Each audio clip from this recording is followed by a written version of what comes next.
শিক্ষাঙ্গন নাকি রণাঙ্গন, যাদবপুরের আজ দিকে দিকে, বিশেষ করে মেদিনীপুরে সেদিকে নজর রাখতে হচ্ছে। সেখানে ফের সম্মুখে এবিভিপি এবং এসএফআই। এবিভিপির বিরুদ্ধে যাদবপুর বিশ্ববিদ্যালয়ে হামলার অভিযোগ তুলে মেদিনীপুর কলেজে এসএফআই এর বিক্ষোভ, আর সেই সময় এসএফআই সমর্থকদের মারধর, রুখে দাঁড়ালে দুপক্ষের মধ্যে ব্যাপক হাতাহাতি। ছবিটা দেখছেন, ছাত্র সংঘর্ষের ছবি আপনাদের সামনে। যাদবপুরের আজ মেদিনীপুরে মেদিনীপুরে ক্যাম্পাসে ফের এবিভিপি এসএফআই সংঘর্ষ। এবিভিপির বিরুদ্ধে যাদবপুর বিশ্ববিদ্যালয়ে হামলার অভিযোগ তুলে মেদিনীপুর কলেজে এসএফআই এর বিক্ষোভ। দুটো ছবি একসঙ্গে দেখছেন আপনারা। সেই সময় এসএফআই সমর্থকদের মারধর, রুখে দাঁড়ালে দুপক্ষের মধ্যে হাতাহাতি। ছাত্র সংঘর্ষে উত্তপ্ত মেদিনীপুর কলেজ। এই ছবি দেখলে প্রশ্ন আপনার মনে আসতেই পারে যে এটা কি আদৌ শিক্ষাঙ্গন নাকি রণাঙ্গন। ছবিটা দেখুন।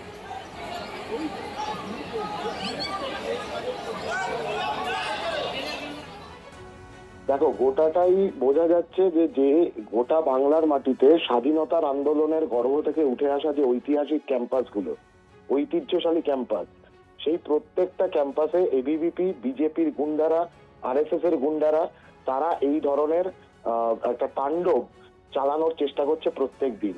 আমরা যাদবপুর বিশ্ববিদ্যালয়ে ঠিক যে কায়দায় এই ঘটনা ঘটানো হয়েছে, একই কায়দাতে আজকে মেদিনীপুর কলেজে একই রকম ভাবে কলেজের ভেতরে, মেদিনীপুর কলেজ ক্যাম্পাসের ভেতরে কয়েকশো বিজেপির গুন্ডা, এবিভিপি, আরএসএস এর গুন্ডা, তারা তাণ্ডব চালাচ্ছে কার্যত। অলরেডি দুজন ছাত্র গুরুতর আহত, একজন অধ্যাপিকা গুরুতর আহত। তাদেরকে বাইরে বেরিয়ে যে তাদের হাসপাতালে নিয়ে যাওয়া হবে সেই রকম পরিবেশ নেই। কোতোয়ালি থানার আইসি এবং এসপি স্বয়ং তারা নিজেরা পুলিশ বাহিনী নিয়ে ক্যাম্পাসের বাইরে আড্ডা মারছে, চা খাচ্ছে। আহত দুজন ছাত্র এবং একজন অধ্যাপিকা, তাদেরকে বাইরে বের করে এনে হাসপাতালে নিয়ে গিয়ে তাদের চিকিৎসা করা হবে, এইটুকু ব্যবস্থা তারা করতে পারছে না। ছাত্র সংঘর্ষ আর ছাত্র সংঘর্ষের রণাঙ্গন মেদিনীপুর ক্যাম্পাসে ফের এবিভিপি এসএফআই সংঘর্ষ। এবিভিপির বিরুদ্ধে যাদবপুর বিশ্ববিদ্যালয়ে হামলার অভিযোগ তুলে মেদিনীপুর কলেজে এসএফআই এর বিক্ষোভ। সেই সময় এসএফআই সমর্থকদের মারধর করা হয় বলে অভিযোগ। রুখে দাঁড়ালে দুপক্ষের মধ্যেই হাতাহাতিও হয়।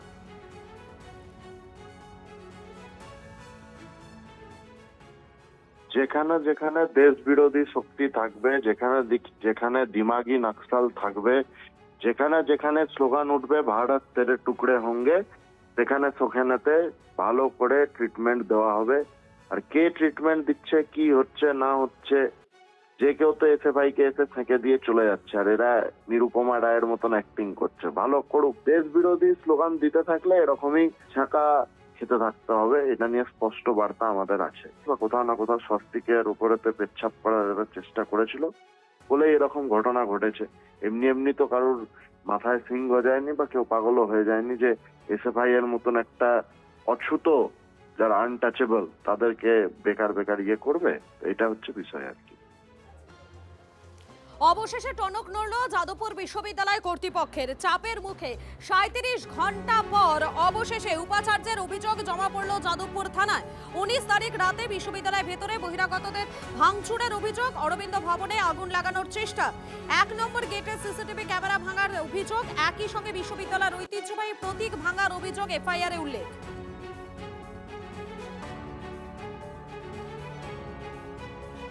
অভিযোগে যে 19 এবং 20 তারিখে যে দুদিন যে ঘটনাটা ঘটেছে, এই অনভিপ্রেত ঘটনা, তার যথাযথ ব্যবস্থা নেওয়ার অনুরোধ করেছে। সেটা বলা হয়েছে যা যা ঘটনা হয়েছে, এবং তারপরে তাদের এই অভিযোগের ব্যবস্থা নিতে গিয়ে যদি আমাদের কোনো পার্টে সহযোগিতা ওনারা বলেন, আমরা সম্পূর্ণভাবে সহযোগিতা করতে প্রস্তুত। প্রায় 37 ঘন্টা লেগে গেল এই অভিযোগটা করতে। এটা ঠিক, এটা একটু দেরি হয়েছে, কিন্তু আলটিমেটলি শেষ পর্যন্ত এটা করা গেছে। আর তদন্ত কমিটি আপনারা গঠন করেছেন? হ্যাঁ, তদন্ত কমিটি গঠিত। কারা কারা থাকছেন? এখানে থাকছেন নেতাজি সুভাষ ওপেন ইউনিভার্সিটির former vice chancellor professor Subhashankar বাবু, এবং বাবা সাহেব আম্বেদকরের vice chancellor professor Arunashis Goswami, এবং একজন অন্য বিশ্ববিদ্যালয়ের শীর্ষস্থানীয় অফিসার, দক্ষ অফিসার। এখানে ইউনিভার্সিটির থেকে কোনো সদস্য রাখা হয়নি, শুধুমাত্র একজন প্রেজেন্টিং অফিসার হিসেবে একজন ডেপুটি রেজিস্ট্রারকে রাখা হয়েছে। ফলকটাকেও কি আবার লাগাবেন? সেটা অবশ্যই বিশ্ববিদ্যালয়ের ঐতিহ্য এবং মর্যাদার প্রতীক, সেটা পুনঃস্থাপন অবশ্যই হবে। আমি একটা message from the vice chancellor দিয়েছিলাম for all the stake holders.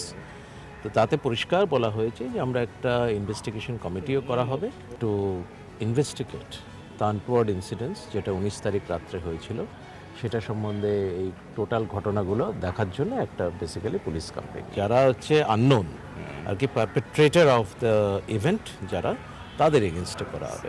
ওটা হচ্ছে পুলিশের দায়িত্ব তাদেরকে খুঁজে পাওয়া। কালকে আমরা দেখলাম যে এমব্লেম ভেঙে দিয়ে গেল যাদবপুর বিশ্ববিদ্যালয়ের এটা খুবই খারাপ, যার জন্য 19 তারিখ এবং 20 তারিখেরটাও ধরা হয়েছে। 20 তারিখে যে ঘটনাটা ঘটেছে সেটাকেও আমরা সেটাকে পারভিউয়ের মধ্যে রাখবো। সিসিটিভি ফুটেজ আমরা দেখবো না, যে ইনভেস্টিগেশন কমিটি করা হবে তারা চিহ্নিত করবে। সেটা কি কালেক্ট করা হয়েছে বা আপনাদের তরফে? আমাদের এখানে সিসিটিভি ফুটেজ সবসময় সিকিউর থাকে। যাদবপুর বিশ্ববিদ্যালয় ঐতিহ্যে আঘাত, যে এমব্লেম, সেই এমব্লেম ফের ঠিক করে বসানো হলো যাদবপুর বিশ্ববিদ্যালয়ের 4 নম্বর গেটে। ছবিটা দেখুন। উপাচার্য অধ্যাপকরা সেই প্রতীক আবার নতুন করে লাগাচ্ছেন ঘটনার 24 ঘন্টা পেরিয়ে যাওয়ার পর।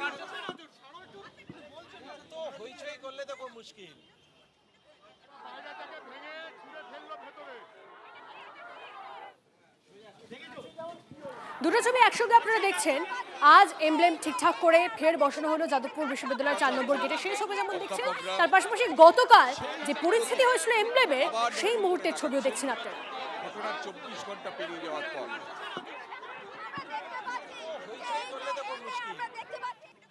যাদবপুর ইউনিভার্সিটি এমব্লেম আমাদের গর্বের। আমি নিজে 35 বছর যাদবপুর ইউনিভার্সিটির শিক্ষকতা করেছি, 4 বছরের স্টুডেন্ট ছিলাম, ফলে সেই জায়গাতে এটা অত্যন্ত গর্বের জায়গা যে যাদবপুর ইউনিভার্সিটি এমব্লেম আমাদের যেটা গর্বের জায়গা, সেটা আবার আমরা 4 নম্বর গেটে হচ্ছে পুনঃস্থাপন করতে পেরেছি। ল মেকিং যারা এজেন্সি আছে সেটা আমাদের এনকোয়ারি কমিটিও হয়েছে, আমরা পুলিশে এফআইআরও করেছি। এবার সেই পার্টিকুলার এখানেও আছে, পুলিশে যে এফআইআর করেছি তাতে এখানে এই এমব্লেম ভাঙার ইস্যুটাও আছে। তো সেটা সেই এফআইআর আমরা যাদবপুর পুলিশ স্টেশনে করেছি। এবার সেই অনুযায়ী যা আর কি ব্যবস্থা হওয়ার, এটা অত্যন্ত খারাপ জিনিস, এটা আমাদের অত্যন্ত গর্বের জায়গা, কারণ এটা সঙ্গে যাদবপুর ইউনিভার্সিটি যেটা একটা এত বড় একটা তার একাডেমিক এক্সেলেন্স রয়েছে, তার কিন্তু সম্মানযুক্ত। নন্দলাল বসুর হাতে নকশা করা যে এমব্লেম কাল ভেঙে গিয়েছিল, সেই এমব্লেম ফের লাগানো হলো যাদবপুর বিশ্ববিদ্যালয়ে, এবং যাদবপুর বিশ্ববিদ্যালয়ের উপাচার্য এবং রেজিস্ট্রারের উপস্থিতিতে এই এমব্লেম ফের লাগানো হলো। এবং আমরা দেখতে পাচ্ছি যে যাদবপুর বিশ্ববিদ্যালয়ের গেটের সামনে 4 নম্বর গেটে সেই ভেঙে যাওয়া এমব্লেমকে কিন্তু লাগানো হচ্ছে। সকাল থেকেই সেই প্রস্তুতি শুরু হয়েছিল। এবার উপাচার্য এবং রেজিস্ট্রারের উপস্থিতিতে কিন্তু সেই এমব্লেম লাগানো হলো। আমার সঙ্গে সরাসরি রেজিস্ট্রার নিজে রয়েছেন। যে এমব্লেম ভেঙে ফেলা হয়েছিল সেটাকে আপনারা লাগালেন, কি এখান থেকে নিশ্চয়ই যাদবপুরের আবেগটাকে এটা একটা অবশ্য বিশ্ববিদ্যালয়ের একটা ঐতিহ্য এবং মর্যাদার প্রতীক এই এমব্লেম। ফলে বিশ্ববিদ্যালয়ের অল স্টেক হোল্ডাররা যারা সকলেই ছিলেন তাদের প্রত্যেকে আপনারা দেখলেন, আমি নিজে ছিলাম এবং উপাচার্য মহোদয় ছিলেন, সহ উপাচার্য ছিলেন, প্রত্যেকে বিশ্ববিদ্যালয়ের যে এই মর্যাদা কালকে বিঘ্নিত হয়েছিল সেটাকে আমরা পুনঃস্থাপনের ব্যবস্থা করেছি। এবং যাদবপুরে সে এমব্লেম কিন্তু লাগানো হলো, এবং যাতে ফার্দার এই ধরনের কোনো ঘটনা না ঘটে তার জন্য মেজার নেওয়ার চেষ্টা করবে যাদবপুর বিশ্ববিদ্যালয় কর্তৃপক্ষ। ক্যামেরা কোনাদের সঙ্গে সুমন, টিভি9 বাংলা, যাদবপুর, কলকাতা। যাদবপুর বিশ্ববিদ্যালয়ে ফলক ভাঙা প্রসঙ্গ, আর সেই নিয়ে এবারে মুখ খুললেন স্বপন দাশগুপ্ত। ঐতিহ্যবাহী ফলককে অসম্মান করা হয়েছে, যাদবপুরের ইতিহাস স্বাধীনতা সংগ্রামের সঙ্গে ওতপ্রোতভাবে জড়িয়ে। ছাত্রদের সিদ্ধান্ত নিতে দিন, বাইরের লোকেদের ঢোকা উচিত নয় বললেন রাজ্যের অর্থমন্ত্রী। দুই গোষ্ঠীর মধ্যে এই ধরনের মারপিটটা is very unfortunate, brings a very bad name to the state. আর যাদবপুর ইউনিভার্সিটির ছবিটাও একটা আবার একটু কিছুভাবে গন্ডগোল করে দেয়। এটা হচ্ছে আমাদের রাজ্যের একটা বড় সেন্টার অফ এক্সিলেন্স। কিন্তু সব থেকে আমার খারাপ লেগেছে যে যাদবপুরের যে এমব্লেমটা সেটাকে নিয়ে কিরকম ভাবে ধ্বংস হয়ে গেল। ধ্বংস হয়তো হয়নি, ওটাকে আবার রিপেয়ার করা যাবে, কিন্তু অসম্মান করা হয়েছে, সেটার কোনো সন্দেহ নেই। My only observation about this is that let students decide their own course of action. এতে বাইরের লোকে যেন যতটা নন ইন্টারফিয়ারেন্স পলিসি নিতে পারে ততই ভালো। I think there has been a lot of provocation, আর এই প্রভোকেশনগুলোতে students should not respond to it, ordinary people should not respond to it. Jadavpur বিশ্ববিদ্যালয়ের শ্রদ্ধেয় উপাচার্য, সম্মানীয় উপাচার্য, বিলম্বিত জাগরণ ঘটেছে তার, তিনি অভিযোগ করেছেন আমরা তিনি তার মতো করেছেন, কেন তিনি দেরিতে করেছেন, কি করতে চান তাদের ব্যাপার। আমাদের পরিষ্কার বক্তব্য যে যাদবপুর বিশ্ববিদ্যালয়ের ছাত্রছাত্রীদের একটা অংশের ভাবাদর্শ ক্রিয়াকলাপ আমরা এসব পছন্দ করি না, কিন্তু তা বলে বাইরের গুন্ডা গিয়ে ভেতরে হামলা করবে, আগুন জ্বালাবে, এটা হতে পারে না। ফলে এদের ধরতে হবে। এমব্লেম নন্দলাল বসু ঐতিহাসিক ভেঙে দেয়া হলো, কেস হবে না, এরা অ্যারেস্ট হচ্ছে না, এরা অ্যারেস্ট হবে না। এদের যারা ঠেলে এগিয়ে দিয়ে পাশে দাঁড়িয়ে রইল তারা অ্যারেস্ট হবে না। ঠান্ডা গরমে অর্জুন সিং এর যাদবপুর দাওয়াই, অতি বামপন্থী নকশালদের হাব তৈরি হয়েছে যাদবপুর এবং তাদের পরিবারের সঙ্গে কথা বলে কাউন্সেলিং করাতে হবে বললেন পরিবহন মন্ত্রী। শুধু ধরলে হবে না, তার বাবা মাকে ইনভলভ করো। এই যে অতি বামপন্থী নকশাল তৈরি করা যে হাব তৈরি হয়েছে, ওখানেও তার বাবা মাকে ইনভলভ করতে, আপনার ছেলে কাজের রাস্তার দিকে যাচ্ছে, এই কথাটা আমার মনে হচ্ছে যদি ফ্যামিলিকে সঙ্গে কথা বলা যায় তাহলে কিন্তু কাউন্সিলিংয়ের দরকার আছে। শুধু ওই ধাক্কা ধুক্কি, শুধু যদি আপনি কাউকে ভয় দেখালে ভাববেন কি, বা শুধু আন্দোলন করলে এটা হয়ে যাবে না। এটা আমাদেরই ঘরের ছেলে মেয়ে, তাদেরকে কিন্তু ওইভাবে বুঝাতে হবে যে রাষ্ট্রবিরোধী কাজ করাটা ঠিক না। ওখান থেকে রাষ্ট্রবিরোধী শক্তি তৈরি হচ্ছে ওখান যাদবপুর থেকে, এটা ঠিক হবে না।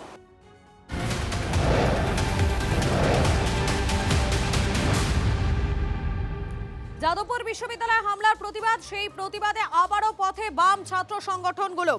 দোষীদের কড়া শাস্তির দাবি, সেই দাবিকে সামনে রেখেই তারা এই মিছিল করেছেন, পা মিলিয়েছেন অধ্যাপকদের একাংশ। সেই ছবি আপনাদেরকে দেখাচ্ছি।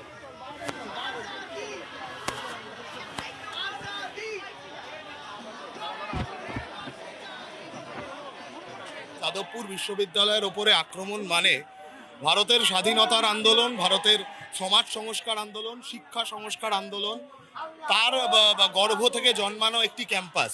এবং শুধু যাদবপুর বিশ্ববিদ্যালয় নয়, গত পরশু যাদবপুর বিশ্ববিদ্যালয়ে যে ঘটনা ঘটেছে তোমরা দেখেছো, একই কায়দায় মেদিনীপুর কলেজে আজকে সকাল থেকে একই তাণ্ডব চালানো হয়েছে। খানিকক্ষণ আগে পাওয়া খবর, প্রেসিডেন্সি বিশ্ববিদ্যালয়তে একদল এবিভিপির গুন্ডা, বিজেপির গুন্ডা, তারা গিয়ে একই ধরনের হামলা করবার চেষ্টা করে। বিজেপির যে বিধায়িকা, যার মানে বদান্যতা এবং যার অঙ্গুলি হেলনে এই গোটা ঘটনা ঘটানো হয়, যাদবপুর বিশ্ববিদ্যালয়ের ভেতরে গণহত্যার চেষ্টা হয়, সেই বিজেপির বিধায়িকাকে ইমিডিয়েট গ্রেপ্তার করা দরকার। উনি খুলেআম ঘুরে বেড়াচ্ছেন কি করে? এদিকে যাদবপুর বিশ্ববিদ্যালয়ে হামলার প্রতিবাদে ফের পথে বাম ছাত্র সংগঠনগুলি তারা মিছিলে পা মেলাচ্ছেন এই মুহূর্তে, সেই ছবি আসছে আমাদের কাছে। তার পাশাপাশি আরো একটা খবর দিই আপনাদেরকে, কুণাল ঘোষের গলায় গেরুয়া উত্তরীয়। এবার বিধানসভায় গেরুয়া উত্তরীয় পরে বেলেঘাটার তৃণমূল বিধায়ক, রাষ্ট্রীয় গোরক্ষা বাহিনীর সদস্যরা পরিয়ে দিয়েছেন গেরুয়া উত্তরীয়, এই দাবি কুণাল ঘোষের। প্রদীপ্ত আমাদের প্রতিনিধি আমাদের সঙ্গে রয়েছে। প্রদীপ্ত, এই কুণাল ঘোষের গলায় গেরুয়া উত্তরীয় দেখা মাত্রই জল্পনা শুরু হয়েছে, কিন্তু সেই জল্পনায় জল ঢাললেন কিভাবে? কুণাল ঘোষ কি বলছেন?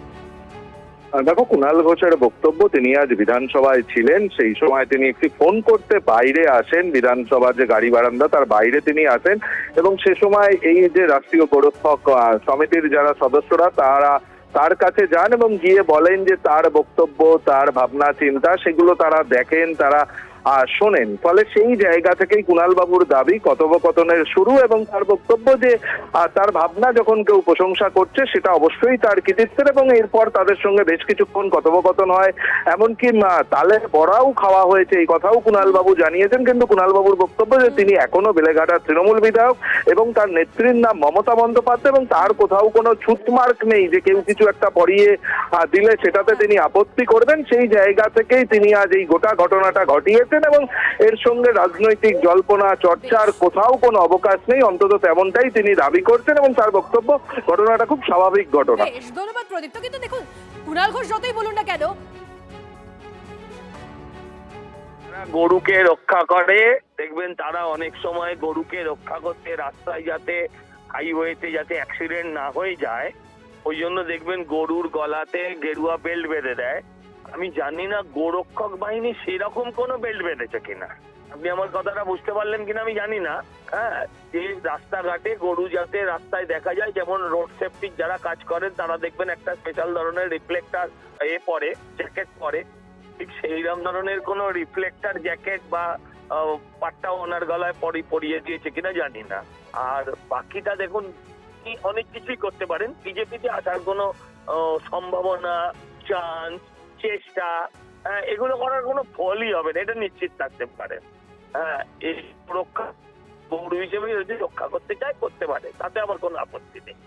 হ্যাঁ, কিন্তু একে মানে কেরুয়া পড়েছে বলে আপনি ধরে নেবেন যদি কালকেও বিজেপি করবে, এ ভাবার কোনো সম্ভাবনাই আনবেন না। দূর অব্দি মানসিক চিন্তা আনবেন না, এটাই আবেদন করবো আপনাদের কাছে। কুণাল ঘোষ বলছেন যে এখানে জল্পনার কিছু নেই, কিন্তু 15ই অগস্ট সেদিনটার কথা আপনাদেরকে মনে করে আচমকাই ঋতব্রত শিবিরের স্বাধীনতা দিবসের অনুষ্ঠানে যোগ দিয়েছিলেন মমতা শিবিরের বেলেঘাটার বিধায়ক কুণাল ঘোষ। আর এবার বিধানসভা চত্বরে কালীঘাট তৃণমূলের বিধায়কের গলায় গেরুয়া উত্তরীয় ঘিরে জল্পনা। যদিও কুণাল ঘোষ তিনি কি বলছেন শোনাবো আপনাদের। আমি সম্পূর্ণ একদম মানে নির্ভেজাল তৃণমূল। আমার নাম কুণাল কুমার ঘোষ, আমি বিধায়ক এবং আমার নেত্রীর নাম মমতা বন্দ্যোপাধ্যায়।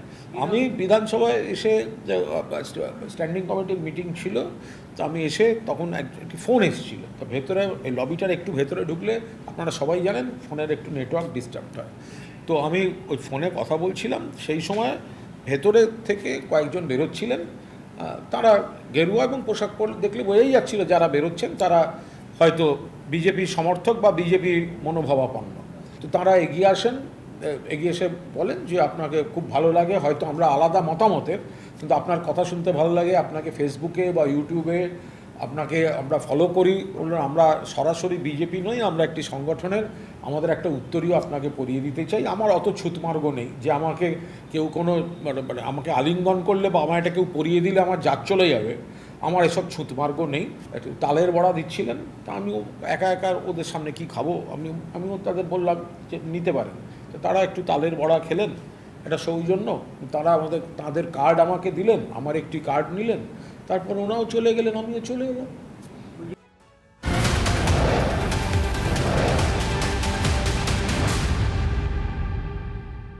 এবার আরো একটা ছবি দেখাই আপনাদের, যেটা আপনাদের জল্পনা উস্কে দিয়েছে। মুখ্যমন্ত্রীর কাঁথির বাড়িতে তৃণমূল থেকে এনসিপিআইতে যাওয়া সাংসদ জুন মালিয়া দেখা করলেন মুখ্যমন্ত্রীর বাবা শিশির অধিকারীর সঙ্গে।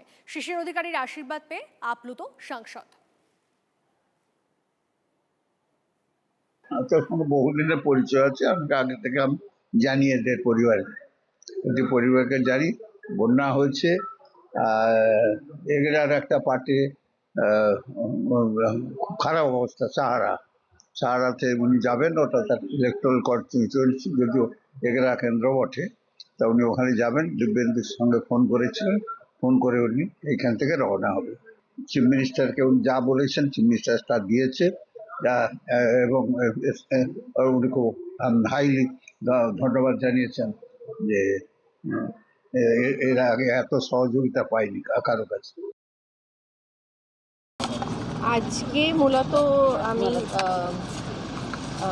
ওনার সঙ্গে দেখা করতে এসেছিলাম, আশীর্বাদ করে সৌজন্য সাক্ষাৎ করতে এসেছিলাম ওনার সাথে, জেঠিমার সাথে, বাড়ির সকলের সাথে।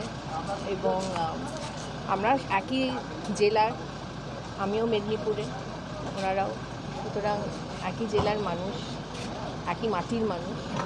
এবং খুব ভালো লাগলো আজকে ওনার সঙ্গে দেখা করে, কথা বলে অনেকক্ষণ সময় কাটালাম। এবং আবারও আসবো, জগদ্ধাত্রী পুজোর দিন আসবো আবার। যদি দুর্গাপুজোর সময় তো ডেফিনেটলি, জগদ্ধাত্রী পুজোতে তো অলরেডি বলাই হয়েছে, না এলে মন খারাপ হবে। ভালো করে কাজ করো, এগিয়ে যাও। খুব মানে মন ভরে, প্রাণ ভরে উনি আমাকে আশীর্বাদ করেছেন, তার জন্য আমি ধন্যবাদ। তারাপীঠ মির্জা গালিব স্ট্রিটের হোটেলে অগ্নিকাণ্ডে মৃত্যু মিছিলের পর কড়া পদক্ষেপ সরকারের। বিয়ে নিয়ম রুখতে কড়া নজরদারি। মেদিনীপুরের হোটেল রেশমা ও হোটেল বালাজি হোটেল বন্ধ করে দিলেন অগ্নিমিত্রা পাল। বেনিয়ম নজরে আসতেই হোটেল কর্তৃপক্ষকে ধমক পুরমন্ত্রী। দেবব্রত আমাদের প্রতিনিধি আমাদের সঙ্গে রয়েছে। দেবব্রত, কি পদক্ষেপ অগ্নিমিত্রা পালের?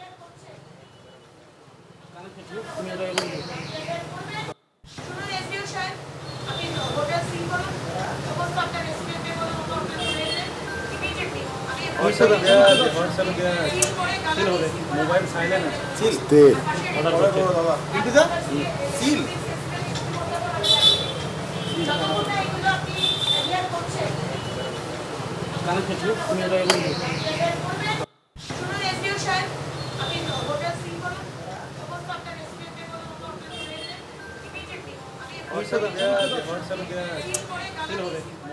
আর একবার আপনাদেরকে জানাই, তারাপীঠ মির্জা গালিব স্ট্রিটের হোটেলে অগ্নিকাণ্ডের মৃত্যু মিছিলের পর কড়া পদক্ষেপ সরকারের, বেনিয়ম রুখতে কড়া নজরদারি।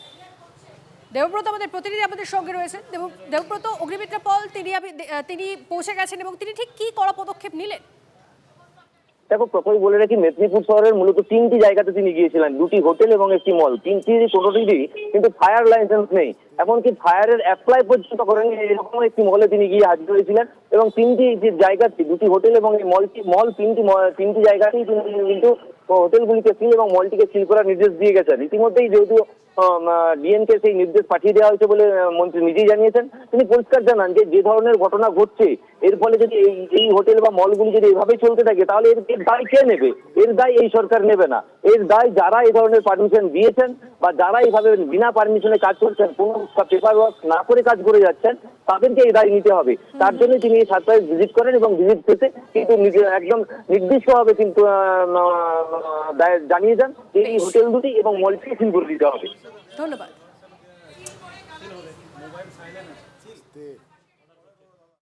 ঠিক যা আমরা দেখেছি রামপুরহাটে, যা আমরা দেখছি এই ফ্রি স্কুল স্ট্রিটে, ঠিক তাই এরা করে রেখেছে।